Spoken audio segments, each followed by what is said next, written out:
Bismillahirrahmanirrahim. Assalamualaikum warahmatullahi wabarakatuh. Perkenalkan, nama saya Hairul Akmal dari Prodi Rekayasa Sistem Komputer Universitas Garut. Di sini saya akan menjelaskan sedikit tentang artikel yang saya buat untuk memenuhi tugas bahasa Indonesia. Saya mengambil tema tentang makna dan gaya bahasa dalam setiap lirik Payung Teduh. Sedikit membahas mengenai Payung Teduh. Payung Teduh ini adalah salah satu band alternatif Indonesia yang katanya beraliran fusi, perpaduan folk, keroncong, dan jazz, atau yang lebih dikenal dengan istilah musik indie. Payung Teduh terbentuk pada akhir 2007 dengan formasi awal Is dan Komi, sadar akan eksplorasi bunyi dan performasi panggung.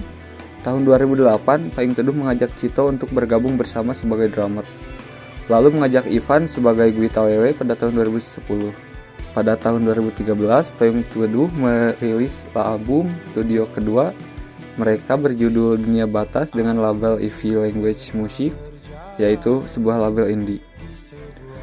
Album Dunia Batas berisi 8 lagu, yaitu Berdua Saja, Menuju Senja, Untuk Perempuan yang Sedang Dalam Pelukan, Rahasia, Angin Pujaan Hujan, Di Ujung Malam, Resah, dan Biarkan.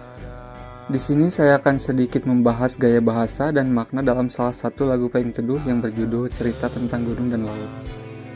Lagu Cerita Tentang Gunung dan Laut adalah salah satu lagu Payung Teduh yang memiliki makna yang berisi tentang pesan moral untuk umat manusia agar meskipun manusia memiliki kekurangan atau ketidaknyamanan dalam hidupnya, seseorang manusia diharuskan untuk tidak mengeluh dan berpikir seperti peran gunung di lagu tersebut, yang menjelaskan bahwa gunung pun yang selalu diselimuti ketidaknyamanan tidak pernah sekalipun menangis atau yang dimaksud dengan mengeluh.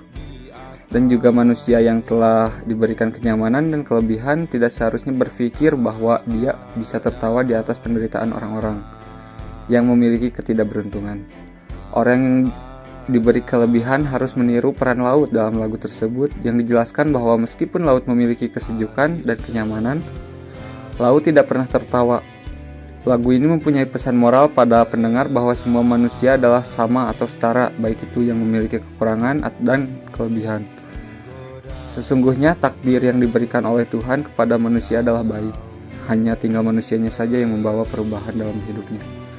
Namun yang menarik perhatian saya adalah penggunaan frasa gunung dan laut dalam judul lagu tersebut, yang ternyata frasa gunung dan laut dalam lagu tersebut adalah hanya sebagai perumpamaan karena kata gunung dan laut memiliki kesamaan sifat dengan pesan moral yang ingin disampaikan penulis lagu Cerita Tentang Gunung dan Laut.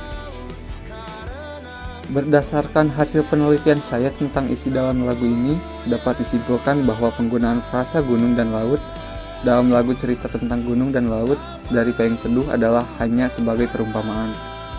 Mengapa harus gunung dan laut? Itu dikarenakan pada kata gunung dan laut adalah kata yang cocok untuk dijadikan perumpamaan dari lagu tersebut berdasarkan kesamaan-kesamaan sifat yang dimiliki gunung dan laut dengan pesan moral yang ingin disampaikan penulis lagu tersebut. Di sini saya menarik kesimpulan, menurut pemahaman saya tentang gaya bahasa yang digunakan dalam setiap lirik Payung Teduh, bahasanya itu sangat unik, terkandung begitu banyak cerita dalam setiap majas yang digunakan. Lagu-lagunya lebih mengarah pada musik keroncong dan jazz atau lebih dikenal dengan musik indie. Mungkin hal inilah yang menjadi alasan kenapa setiap lagu Payung Teduh sangat diminati di kalangan anak muda, terutama bagi orang yang tengah jatuh cinta. Mungkin itu saja yang bisa saya sampaikan. Mohon maaf bila ada kesalahan dalam penafsiran kata dalam lirik, karena ini menurut pendapat saya pribadi. Assalamualaikum warahmatullahi wabarakatuh.